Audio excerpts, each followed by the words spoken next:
À la page 13 du chapitre 5, on va maintenant regarder les relations qui existent entre les variables linéaires, position, vitesse et accélération, et leur équivalent angulaire, position angulaire, vitesse angulaire et accélération angulaire. Pour ce faire, le meilleur exemple ou la meilleure situation à regarder, c'est une courroie entraînée par une roue, un engrenage ou une poulie. Donc, on a une courroie là, qui vient tourner sur la roue ici, qui repart de ce côté-ci. Ce que je fais initialement, je vous montre que la roue a tourné d'un certain angle. Donc, initialement, j'utilise ma flèche blanche dessinée sur la roue pour montrer qu'elle était ici initialement. Donc, avec l'horizontale standard, l'angle pointillé jusqu'ici, c'est mon angle initial. Puis là, elle va tourner jusqu'ici. L'angle indiqué ici, c'est mon angle final. Et ce déplacement-là d'un angle à un autre, c'est ce qu'on appelle le déplacement angulaire. Et si je connais le rayon de la roue, l'arc de cercle ici, je pourrais le calculer en termes de mètres, quelle longueur que ça a. Et il faut comprendre que ça correspond exactement au déplacement de la courroie. Okay, donc, si ma roue a tourné de ça, la courroie va avoir avancé d'un delta x ici. Ce delta x est égal à la longueur de l'arc ici. Évidemment, la courroie en bas va avoir aussi avancé. Évidemment, si je définis un système de référence, puis je dis que la courroie avance positive avec une vitesse dans ce sens-là, la courroie d'en bas est dans une vitesse opposée, si on veut. Fait que pour ça qu'ici, je dirais que le déplacement est moins delta L. On peut s'en convaincre encore plus. Là, je l'avais illustré avec un certain angle, parce que quand on fait faire un tour complet, c'est peut-être pas aussi évident. Mais imaginons maintenant que la roue fait un tour complet, là, que ma flèche est partie, tourne, puis revient jusqu'ici. La courroie qui est prise après la roue va avoir avancé d'une circonférence de roue. Donc, mon delta x va être égal à la circonférence, va être égal à 2πr.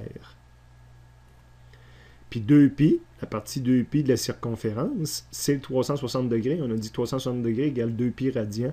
Donc, en termes d'angle, j'ai une relation entre delta x et delta θ fois r. Puis si je fais un demi-tour, ça va être 2π divisé par 2. Fait qu'on a vraiment une relation entre delta x et delta θ. Et l'élément qui fait la relation entre les deux, c'est le rayon. Donc, ça, c'est notre première relation. Deuxième relation, si je décide que ça, c'est bon, maintenant, mais qu'en plus, je le divise par delta t des deux côtés. Delta x divisé par delta t, donc delta θ divisé par delta t. Je n'ai pas changé l'équation, sauf que cette partie-ci, c'est défini comme étant de la vitesse en mètres par seconde, puis cette partie-ci, c'est défini comme étant de la vitesse angulaire en radians par seconde. Fait que la même relation demeure vraie, avec le même facteur de rapport entre les deux de proportion, si on veut. C'est le rayon qui vient faire la relation entre les deux. Ce qui était vrai en déplacement est vrai aussi en vitesse. Et je peux diviser une autre fois les deux côtés de l'égalité par delta t. Et maintenant, j'ai une variation de vitesse divisée par delta t. J'ai de l'accélération linéaire ici, puis de ce côté-ci, j'ai de l'accélération angulaire. Fait que ma relation reste vraie, et c'est toujours le R qui fait la relation entre les deux variables. Donc, c'est trois formes qui sont très identiques. Je les reprends en bas ici. Je prendrai quelques secondes pour lire le paragraphe. Évidemment, souvent, on s'intéresse juste au module, donc c'est plus facile là, de laisser tomber les signes. Delta x, delta θ, je suis obligé de prendre les valeurs absolues comme ça pour laisser tomber les signes. Pour la vitesse, laisser tomber les signes, c'est juste laisser tomber l'indice. Donc, je vais avoir une relation R fois la vitesse angulaire. Ça, c'était pour la vitesse, excusez. Pour l'accélération, on a vu qu'avec le chapitre 4, il existait deux types d'accélération. L'accélération linéaire ou tangentielle, puis l'accélération centripète. Celle qu'on a vue en haut dans les trois exemples, les trois démonstrations que j'ai faites, ça se trouve être la tangentielle R fois alpha. Ça, je pense que j'ai rajouté le parallèle, là, parce que le A, c'est à la fois la combinaison de ces deux-là. Donc ça reste ce qu'on a vu en haut. Puis l'accélération centripète, au chapitre 4, on avait défini que c'était V carré divisé par R. Donc V carré, je mettrais R carré, oméga carré, divisé par R, il y aurait un R qui disparaîtrait. Donc je vais avoir encore mon R qui fait la relation entre les deux, mais ici, il ne faut pas oublier, c'est oméga au carré. Fait que dans le terme linéaire, on avait AC est égal à V carré sur R, puis quand on utilise plutôt la vitesse angulaire, c'est pas V carré sur R, c'est la vitesse angulaire au carré fois R. Donc on a nos quatre relations. À la page 14, chapitre 5, on continue avec les relations des variables linéaires et angulaires. Ils ne sont pas listés dans le titre, mais il y avait la période aussi, la fréquence qu'on avait vue dans le chapitre 4. Dans le chapitre 4, on commençait par la démonstration, toutes les formules en haut. Dans le chapitre 4, on avait vu que la période, c'était la durée d'une rotation complète. Une rotation complète, ça veut dire faire la circonférence, c'est 2πr. En termes de la courroie, va avoir parcouru la circonférence 2πr. Et le temps, et à quelle vitesse qu'elle l'a fait.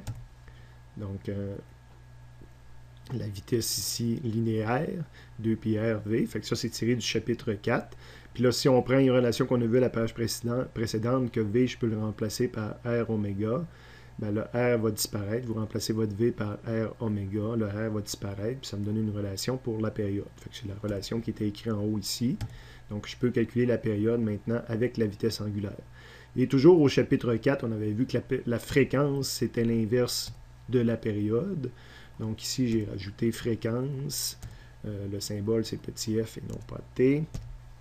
Donc la fréquence est égale, ben, c'est l'inverse de l'équation que j'ai ici, c'est oméga sur 2π.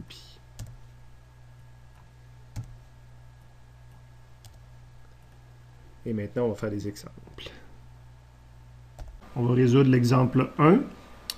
Donc, la donnée du problème, un tourne-disque tourne à 33,33 rotations par minute. Quelle est la vitesse linéaire de points situés à 3 cm et à 6 cm de son centre?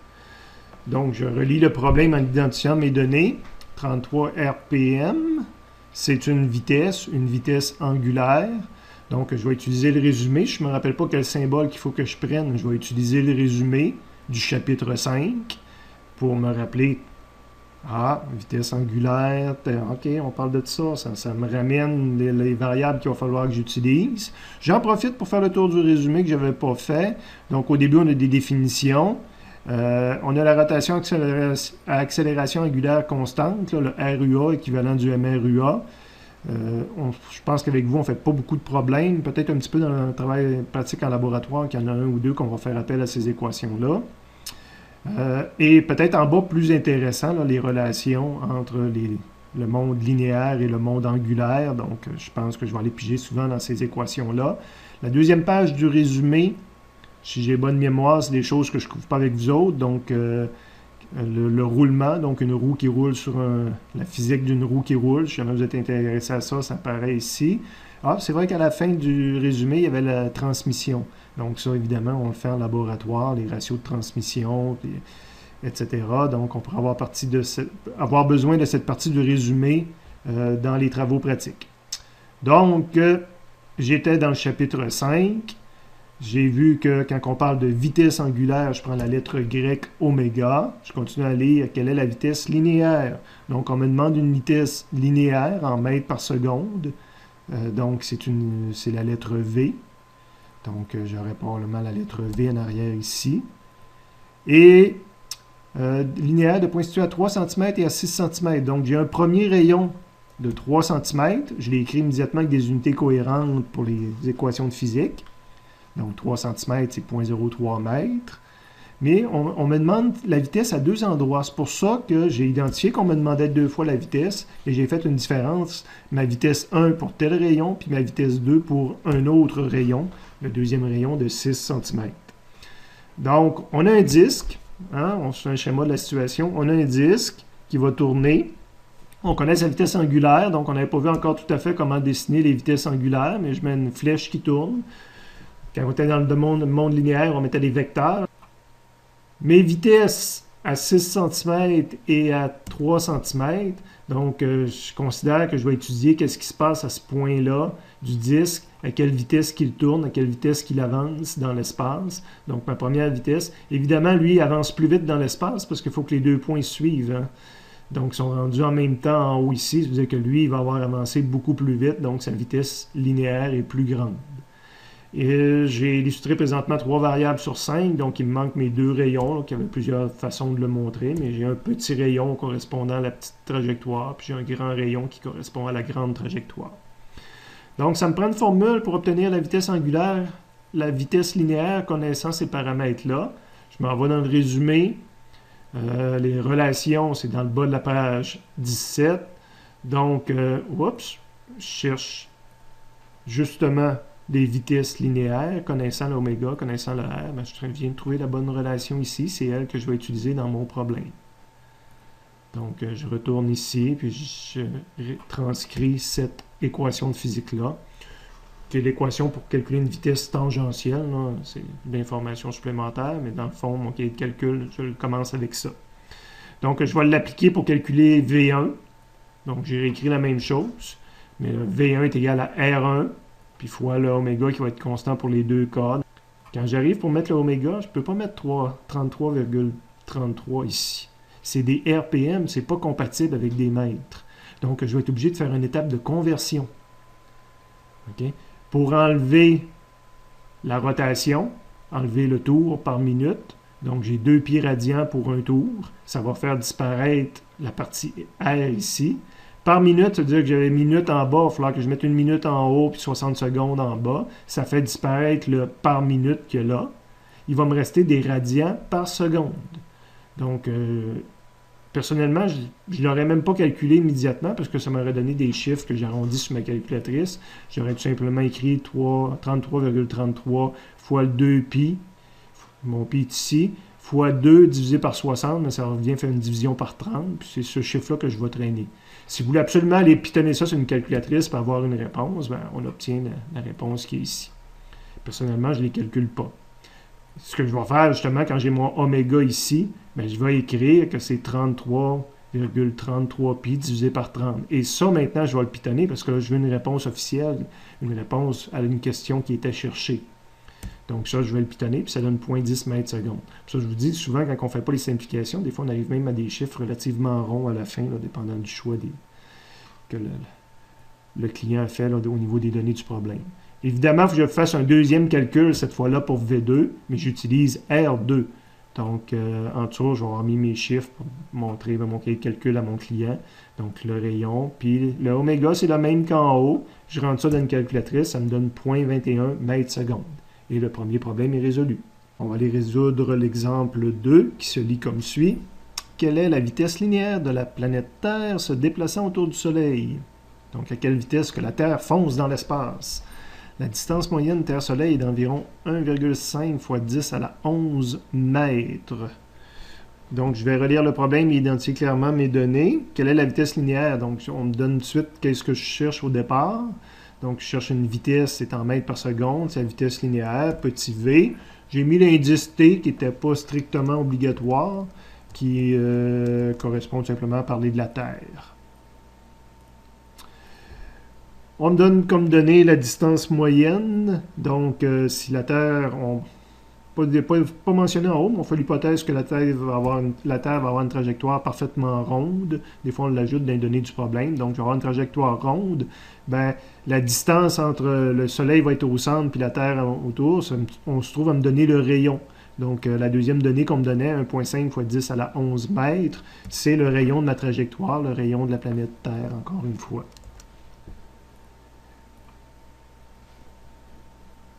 On me demande... on ne me donne pas d'autres données, mais je ne peux rien faire avec simplement 2 données comme ça. Il n'existe pas de relation directe. Donc, il faut que je me dise qu'il y a des données intrinsèques de cachées. Entre autres, la période. La Terre prend une année pour faire sa trajectoire. Donc, je peux faire le problème sur un tour, si on veut. Donc, ici, j'ai probablement à dire que mon déplacement angulaire, ça va être un tour. Ou encore, pour les formules de physique, 2 pieds radians. Évidemment, je connais la période ou le temps, l'intervalle de temps que ça a pris. Donc, j'aurais pu mettre la lettre T majuscule, mais là, il y avait le T majuscule pour Terre. Le delta T fait un intervalle de temps qui est de 365. Je retourne fouiller dans les annexes, voir si j'ai écrit J ou autre chose. Je mettrai pas mal, vous avez écrit J, mais quand on va dans l'annexe B sur le système international, la lettre officielle pour jour, ben, c'est la lettre anglaise D. Okay. Donc, ce sont mes données. Je finis d'illustrer ma situation. Donc, j'ai la planète Terre qui va tourner sur un tour. Donc, je l'avais mis ici, puis je l'ai mis en pointillé à la fin. Donc, on a vraiment l'impression qu'on étudie un tour.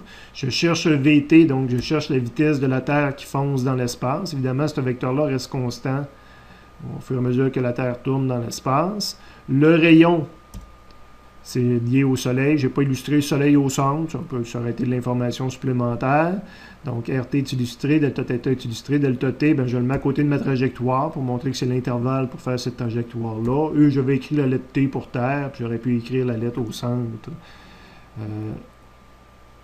S pour soleil. Donc, on continue. Ça va me prendre une formule pour calculer ça. Je cherche la vitesse de la Terre. Donc, ça va être la même formule qu'au problème précédent.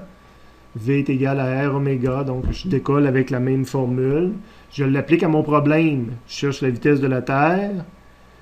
Connaissant le rayon, ici, j'aurais pu écrire mon T que j'ai mis à côté. Connaissant le rayon de la Terre. Et la vitesse moyenne, où j'aurais pu écrire simplement oméga, j'aurais pas mis mal non plus. Mais la vitesse moyenne, là, la Terre qui tourne alentour, la vitesse angulaire moyenne de la Terre autour du Soleil. Donc, à cet endroit-là, je suis bloqué. J'ai un chiffre pour ça, mais je n'ai pas un chiffre pour l'autre. Donc, il va falloir que je trouve d'autres outils de physique pour résoudre mon problème. Donc, je voudrais avoir une formule qui me donnerait la vitesse angulaire moyenne. Donc, je vais aller voir dans mon résumé. En bas, je l'ai déjà utilisé. C'est pas du MCUA. Oh, vitesse angulaire moyenne, c'est égal à un déplacement angulaire, hein, delta θ, c'est du déplacement angulaire, divisé par le temps. Ah, ces choses-là, je les connais. Donc ça semble faire mon affaire. Donc je reviens dans le chapitre 5 et je vais utiliser cette formule-là. Donc du moins, je vais l'essayer. Donc, delta θ va être connu.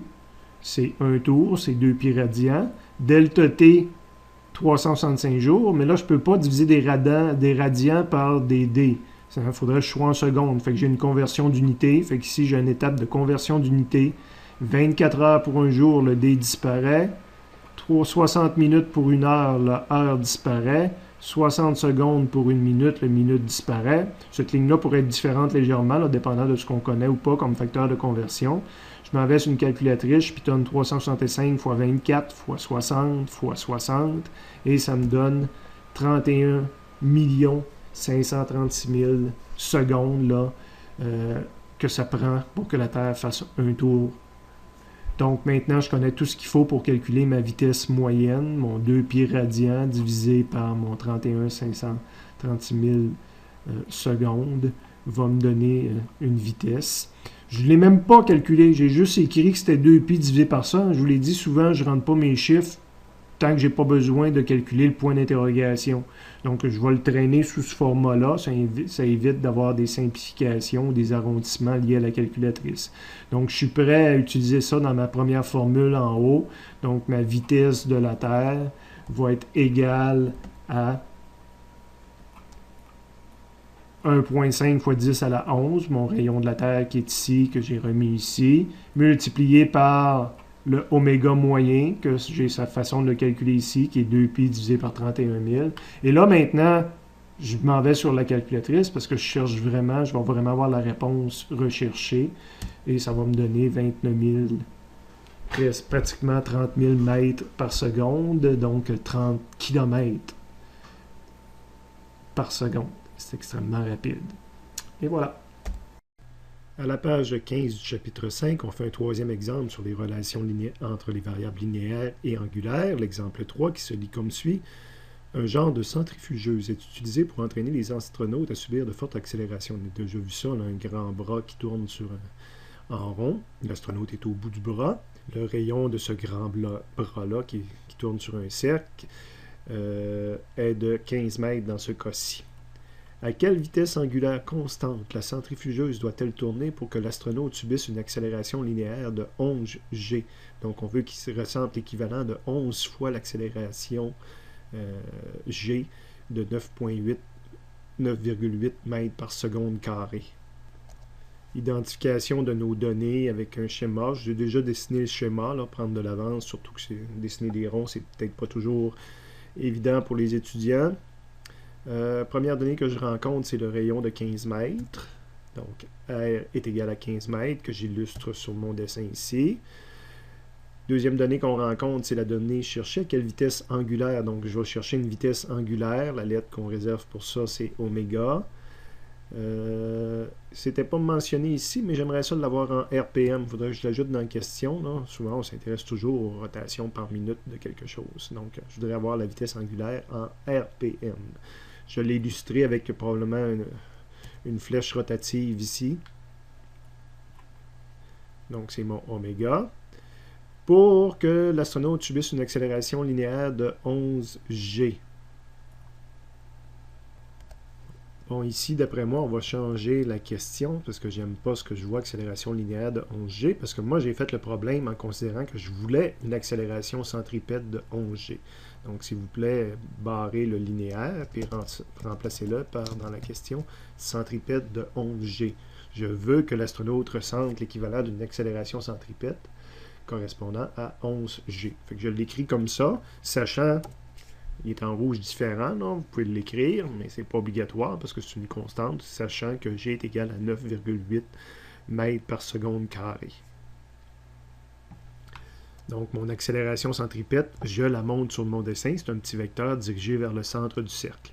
Donc, il y avait déjà des vecteurs dessinés sur le cercle, mais c'était la vitesse pour montrer que ça tourne en rond. Donc, je vais écrire V à côté de ces vecteurs-là. Évidemment, je ne peux pas écrire 4 fois V. Parce que les 4 vecteurs sont différents, donc je pourrais les appeler V1, V2, V3 et V4. Mais sur le dessin, on voyait que les vecteurs étaient tous de la même longueur, donc je tourne à vitesse constante. Okay? Donc, remarque ici que j'ai mis, là, vitesse est égale à une constante, ce qui veut dire que l'accélération, la vitesse angulaire également va être constante, parce qu'il y a une relation entre les deux, comme on a vu tout à l'heure. Ça veut dire que l'accélération est égale à 0, et si l'accélération est égale à 0, l'accélération tangentielle est égale à 0. Bon, ça, c'est des remarques, ça ne fait pas strictement partie du problème. Mon point d'interrogation, c'est une vitesse angulaire.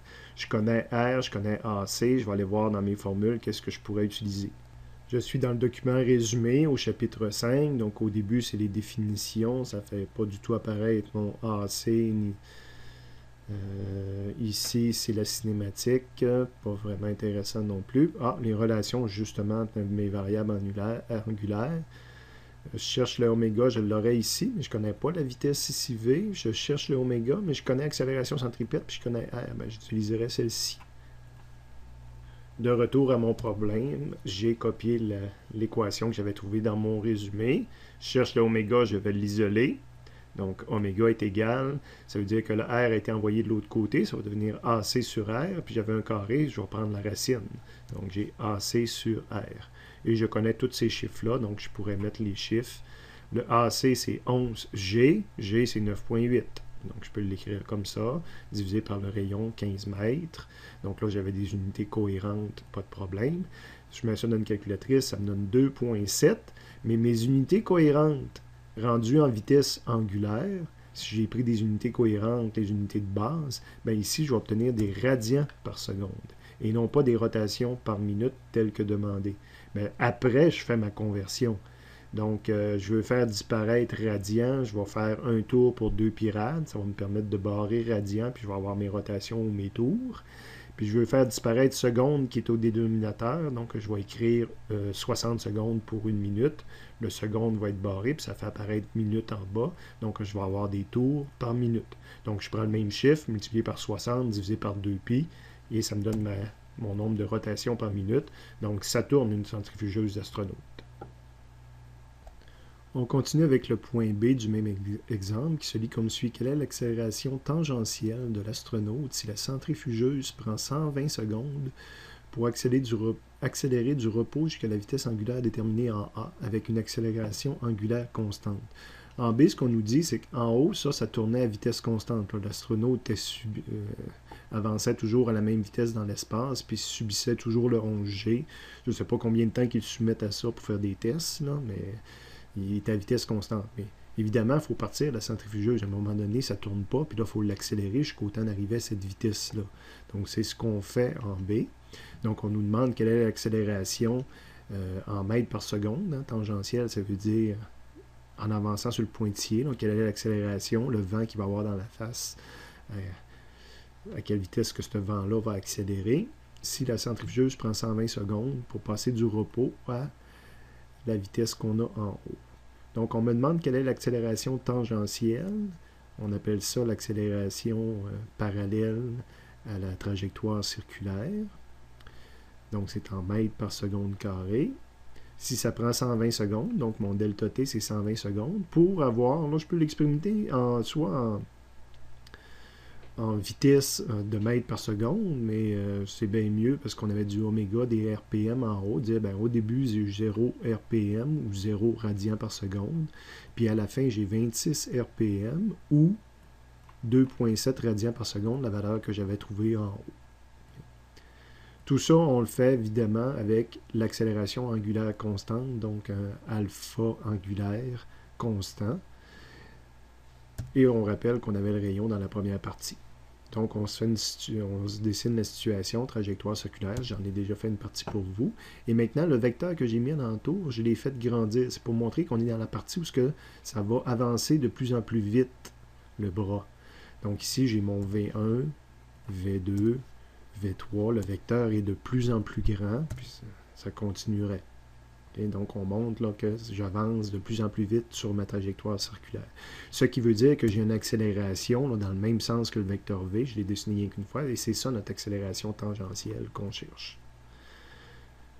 Delta t, je l'ai mis près du pointillé, montrer que c'est la trajectoire. Là. Je fais 120 secondes sur cette trajectoire-là.